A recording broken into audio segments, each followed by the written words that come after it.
Depuis le 13 juillet dernier, la Renfe, l'équivalent espagnol de la SNCF, propose une relation Lyon-Barcelone à grande vitesse permettant de relier en train les centres-villes des deux capitales régionales en 5 heures de temps. Le trajet se fait à bord de rames de type AVE série 100, des trains à grande vitesse construits par Alstom, qui ont un air de déjà-vu et pour cause, ils sont dérivés du TGV Atlantique. Une rame quitte Barcelone en début de matinée, arrive à Lyon en début d'après-midi pour repartir presque aussitôt vers l'Espagne, où elle arrive en fin de journée. Cette offre a été lancée à grand renfort de publicité, mettant en avant des tarifs particulièrement attractifs pour des trajets à effectuer entre les deux pays, mais aussi pour du cabotage, c'est-à-dire une desserte courte distance entre deux gares françaises. Mais alors, qu'en est-il ? J'ai profité du pont du 14 juillet pour tester ce trajet, je vous dirai dans ce reportage ce que j'en ai pensé. Mais au fait, cette relation est-elle si nouvelle que ça ? En appelle-t-elle d'autres ? Se fera-t-elle durablement à bord de ces trains d'ancienne génération ? Comment peut-on réserver et à quel prix ? Je réponds à ces questions et à quelques autres encore dans ce premier numéro de la 16e saison. Bonjour et bienvenue dans l'Aiguillage.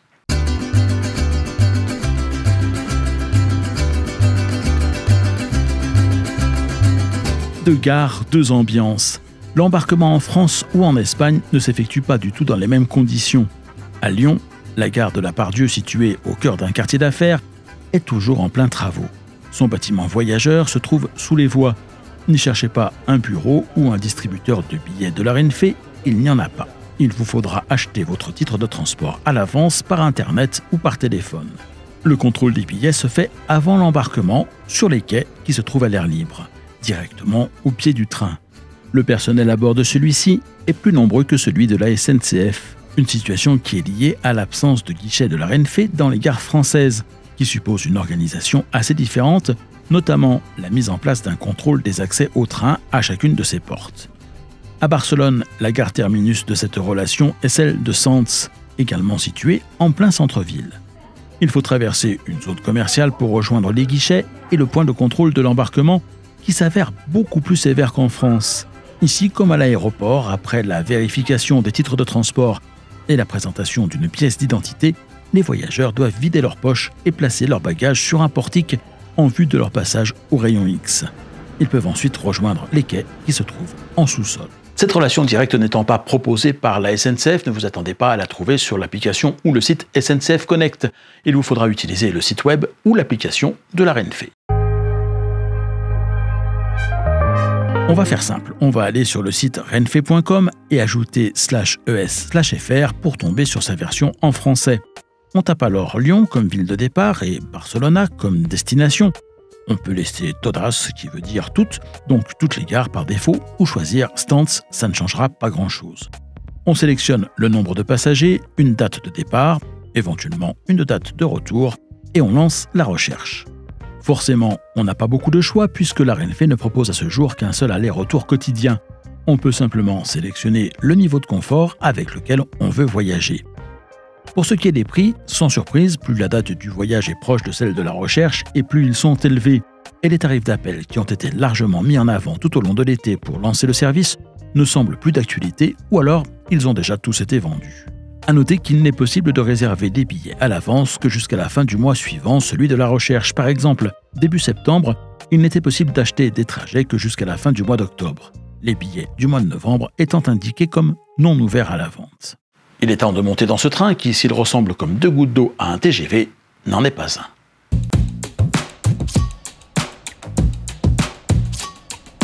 Il s'agit bien d'un train à grande vitesse, mais TGV étant une marque déposée, la Renfe n'a pas le droit de l'utiliser. Pour elle, c'est donc un AVE pour Alta Velocidad Española, grande vitesse espagnole, s'il était besoin de le traduire. Série 100. Sa première ligne à grande vitesse, l'Espagne l'a inaugurée en 1992 à l'occasion de l'exposition universelle de Séville. Cette ville, capitale de l'Andalousie, étant désormais reliée à Madrid, distante d'un peu plus de 500 km en 2h30 en moyenne. Les AVE ont été construits par un consortium franco-espagnol conduit par Alstom. La commande a été passée en 1988, soit un an avant la mise en service commerciale du TGV Atlantique. 24 rames seront construites sur la base de celui-ci, intégrant néanmoins quelques modifications. Le design tant intérieur qu'extérieur est revu. Le nez des motrices est notamment beaucoup plus arrondi. Les rames ne comptent que 8 remorques au lieu de 10. Les motrices sont équipées pour rouler sous des tensions de 3000 et 25 000 volts au lieu de 1500 et 25 000 pour le matériel français. Les pantographes sont modifiés pour être mieux adaptés à la caténaire espagnole. La climatisation des remorques et le refroidissement des équipements de puissance des moteurs sont renforcés pour tenir compte des conditions climatiques spécifiques à la péninsule ibérique. Et bien sûr, les équipements de signalisation sont ceux adaptés au système utilisé dans le pays. Le LZB qui assure le contrôle en continu de la vitesse des trains roulant à plus de 160 km/h sur voie classique ou ligne à grande vitesse, et l'AFSA qui assure la répétition en cabine des signaux. Sur les 24 rames livrées, 6 seront équipées de bogies adaptées à l'écartement ibérique. Elles seront rebaptisées pour les distinguer série 101 ou Euromed, avant d'être finalement remises à l'écartement standard européen en 2010. 10 d'entre elles, les rames numérotées 15 à 24, seront équipées pour pouvoir rouler en France, ce qui implique de pouvoir évoluer sous une tension de 1500 volts, mais aussi d'être dotées d'une nouvelle série d'équipements de sécurité. Le KVB qui assure un contrôle de la vitesse des trains par balise, la TVM, transmission voie-machine pour la signalisation en cabine active sur les lignes à grande vitesse, et le RTMS, un nouvel équipement de gestion du trafic qui est appelé à remplacer à terme les 27 différents systèmes en vigueur en Europe pour faciliter les échanges ferroviaires au niveau du continent et dont l'installation est désormais obligatoire lors de la construction de nouvelles lignes. Si les frontières géographiques n'existent plus depuis 1995, les barrières techniques sont encore, elles, bien présentes entre les différents réseaux ferroviaires, ce qui n'a pas empêché la France et l'Espagne d'expérimenter des échanges depuis de très nombreuses années.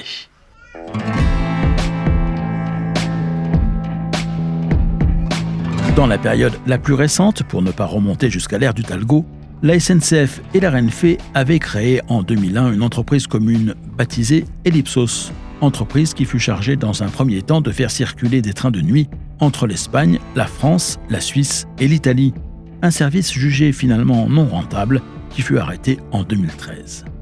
Depuis, la même structure se chargea de la commercialisation de trains à grande vitesse circulant sous la bannière Renfe SNCF en coopération, reliant 2 fois par jour Paris à Barcelone en TGV Euroduplex et quotidiennement Lyon à Barcelone et Marseille à Madrid en AVE série 100, jusqu'à ce que la SNCF se lance à la conquête de l'Espagne via son offre Ouigo Hispana. Si la France a été un précurseur dans le domaine de la grande vitesse sur rail en Europe, le pays qui détient le record du plus grand nombre de kilomètres de ligne à grande vitesse sur ce continent, c'est bel et bien l'Espagne. Avec ses 3487 km de lignes à grande vitesse d'ores et déjà en service, l'Espagne n'est devancée dans le monde que par la Chine, qui en compte, elle, 37 929. On ne joue manifestement pas dans la même catégorie. L'Espagne est devant le Japon et son réseau de 3041 km de lignes à grande vitesse, et la France qui en compte 2735. Le gâteau était trop beau pour qu'il ne soit pas tentant d'y goûter.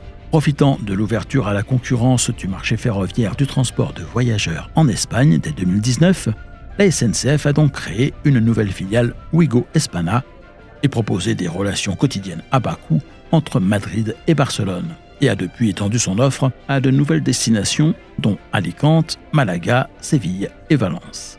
Mais cet appétit a provoqué des tensions entre les deux partenaires historiques. La SNCF, jugeant finalement les liaisons franco-espagnoles non rentables, a dénoncé l'accord qui la liait à la Renfe, et à la fin de l'année 2022, les lignes exploitées entre Lyon et Barcelone ainsi que Madrid et Marseille ont été interrompues. À charge de revanche, c'est maintenant la Renfe qui entend venir concurrencer la SNCF sur son territoire.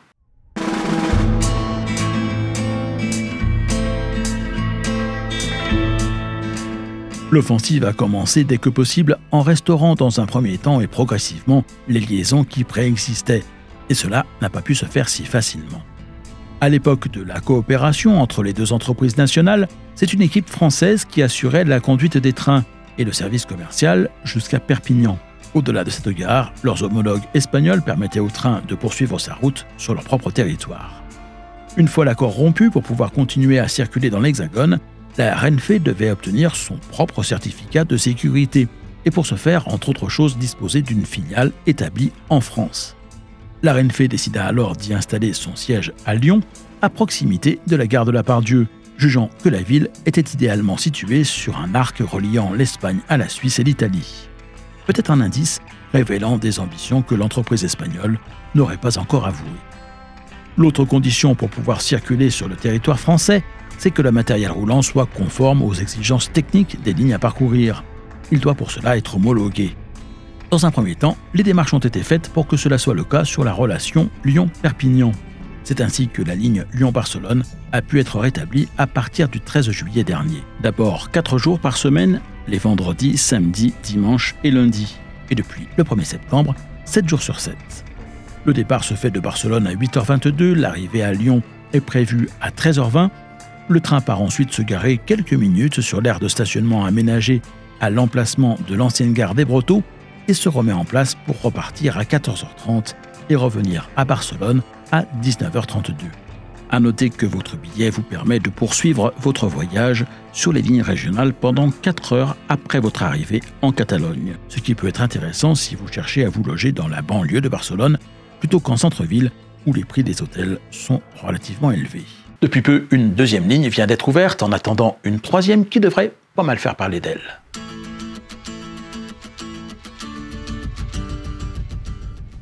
La deuxième ligne, c'est Marseille-Madrid. De la première gare, le train part à 8h03 pour atteindre la seconde à 15h45. Et dans le sens inverse, pour revenir d'Espagne, le départ est fixé à 13h25, l'arrivée à 21h30. À partir du 1er octobre, cette relation deviendra elle aussi quotidienne. Enfin, la Renfe ne se cache pas de préparer son arrivée sur l'axe Paris-Lyon pour proposer des relations entre les capitales françaises et espagnoles, mais à l'image de ce que fait d'ores et déjà Trenitalia, certains trajets pourraient bien être limités à Lyon. Ce sont de nouveaux trains qui sont attendus pour cette relation et qui seront également mis en service sur les autres lignes exploitées par la Renfe en France, les Talgo Avril ou AVE série 106. C'est le grand retour sur le devant de la scène de l'entreprise Talgo dont les anciens trains avaient été remplacés précisément par des AVE auxquels ils vont à leur tour succéder. La nouvelle génération de rames devrait entrer en circulation commerciale dès cet automne en Espagne, à partir du mois de novembre aux dernières nouvelles, et commencer au plus tard au début de l'année 2024 leur programme d'homologation sur les rails français. L'objectif de la Renfe, une mise en service dans l'Hexagone avant les Jeux Olympiques de l'été prochain à Paris. Les Talgo Avril sont des trains à grande vitesse de toute nouvelle génération qui conservent leurs principales caractéristiques, à savoir constituer une rame articulée et leur capacité à passer sans avoir à s'arrêter de voies à l'écartement ibérique à des voies au standard UIC. Mais leur aménagement intérieur réserve une petite surprise à leurs futurs passagers.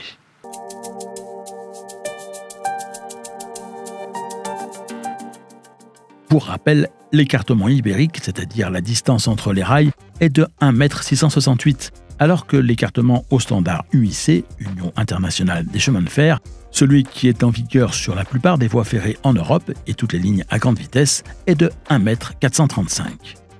Talgo est donc une entreprise qui s'est fait connaître en mettant au point un dispositif de changement d'écartement automatique, ce qui permettait à des trains de sortir du pays pour rejoindre la France, sans même avoir à s'arrêter ou obliger ses passagers à changer de train pour poursuivre leur route. À l'ère de la grande vitesse sur rail, l'entreprise s'est adaptée et le Talgo Avril, un acronyme signifiant en espagnol « roue légère indépendante à grande vitesse », a su faire évoluer ces technologies éprouvées pour les adapter aux nouvelles exigences des compagnies ferroviaires.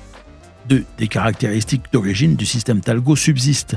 Il s'agit de trains légers car construits en aluminium et leurs roues ne sont pas insérées dans des bogies, d'où la référence qui est faite à leur indépendance dans l'acronyme Avril. La Renfe a commandé à Talgo 30 de ces nouveaux trains. 10 d'entre eux seront livrés sans système de changement d'écartement, mais équipés du KVB et de la TVM. Ce sont les rames qui seront destinées à circuler en France. On le sait, l'Hexagone est connu pour les tarifs de péage assez élevés qui y sont pratiqués. Les compagnies ferroviaires qui empruntent le réseau ferré national tendent par conséquent à chercher des solutions pour augmenter au maximum le nombre de passagers qu'elles peuvent embarquer. La stratégie de la SNCF a été d'opter pour des TGV à 2 niveaux. La Renfe, quant à elle, s'est laissée séduire par une proposition de Talgo. Les rames Avril ayant un centre de gravité assez bas, il est possible d'en agrandir la largeur des caisses sans pour autant bien évidemment engager le gabarit. Il sera ainsi possible d'aménager des remorques dans lesquelles 3 rangées de sièges seront placées de front, un peu comme dans les avions. une bonne ou une mauvaise surprise pour les passagers. Les familles seront sans doute satisfaites de pouvoir placer un enfant entre ses parents. Les couples ou les personnes qui se retrouveront coincées contre la fenêtre et qui devront en déranger deux autres pour pouvoir quitter ou rejoindre leur siège le seront peut-être moins. Il faudra voir à l'usage. On va quand même jeter un œil sur l'aménagement actuel des rames, mais vous l'aurez bien compris, tout cela n'est que provisoire, puisque d'ici quelques mois, les rames Talgo Avril viendront remplacer les actuelles AVE série 100.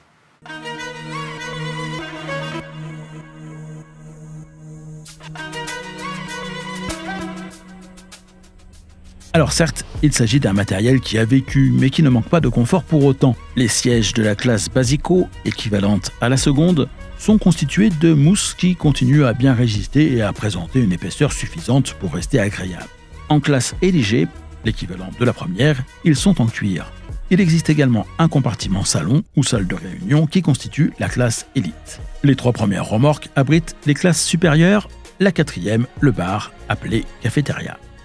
On peut y consommer les produits traditionnellement trouvés dans ce genre d'espace quand il subsiste encore dans les trains, avec une petite touche espagnole toutefois. À noter qu'un service à la place est proposé dans toutes les classes. Les quatre autres remorques ne renferment que des sièges de la classe Basico. Le déplacement d'une remorque à l'autre est facilité par un système de pédales qui provoque l'ouverture des portes sans avoir à s'acharner sur un bouton bien souvent récalcitrant. Les anciens systèmes multimédia qui devaient permettre d'écouter de la musique ne sont plus opérationnels. Ils ont été remplacés par une offre numérique accessible sur son téléphone. Enfin, théoriquement, car de mon côté, je n'ai jamais réussi à me connecter au Wi-Fi et je veux bien accuser mon téléphone, mais je crois bien que je n'étais pas le seul dans cette situation. Dommage, j'aurais bien testé les services multimédia annoncés et jeté un œil au catalogue de films ou à la presse pour vous en dire quelques mots.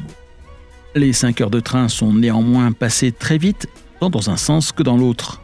Sur le chemin, les AVE de la Renfe desservent les gares de Valence TGV, Nîmes-Ville et Montpellier-Saint-Roch. L'entreprise a en effet préféré perdre une vingtaine de minutes sur le parcours en renonçant à emprunter le contournement ferroviaire de Nîmes et de Montpellier afin de desservir ces deux villes plutôt que les gares de Nîmes-Pont-du-Gard et de Montpellier-Sud-de-France, trop excentrées à son goût pour y attirer suffisamment de passagers. Puis des arrêts sont marqués à Béziers, Narbonne et Perpignan côté français. Vient ensuite le franchissement du tunnel du Pertus, qui passe sous les Pyrénées-Orientales et qui se situe sur la ligne à grande vitesse reliant Perpignan à Figueras. Nous nous retrouvons alors du côté espagnol, ce dont témoigne un très net changement dans le type des paysages traversés. Après un arrêt à Figueras, un dernier est marqué à Gérone et c'est l'arrivée à Barcelone. Les trains en provenance de Marseille desservent de leur côté Aix-en-Provence et Avignon TGV et poursuivent leur route vers Madrid sur la même voie que celle empruntée par les Lyon-Barcelone en s'arrêtant au-delà de cette ville à Tarragone et Saragosse. Pas de soucis concernant la langue parlée à bord, le personnel est trilingue. Sur le territoire français, les annonces se font d'abord en français puis en espagnol et enfin en anglais. L'ordre des deux premières est inversé une fois le tunnel du Pertus franchi. Sinon, Barcelone est une grande ville bien agréable à visiter. Le métro permet de se rendre en quelques minutes à la Sagrada Familia dans son centre historique et même sur les bords de mer. Et vous, avez-vous profité de votre été pour réaliser un ou plusieurs voyages en train? Êtes-vous tenté par l'aventure Renfe en AVE série 100? Préférez-vous attendre la nouvelle génération de trains Talgo Avril pour oser une escapade en Espagne? Racontez-moi tout ça en commentaire. Et si vous voulez poursuivre ce voyage vers la péninsule ibérique, je vous conseille ce reportage réalisé à la gare de Canfranc. Si vous l'avez connu il y a quelques années, vous serez très surpris de ce qu'elle est devenue.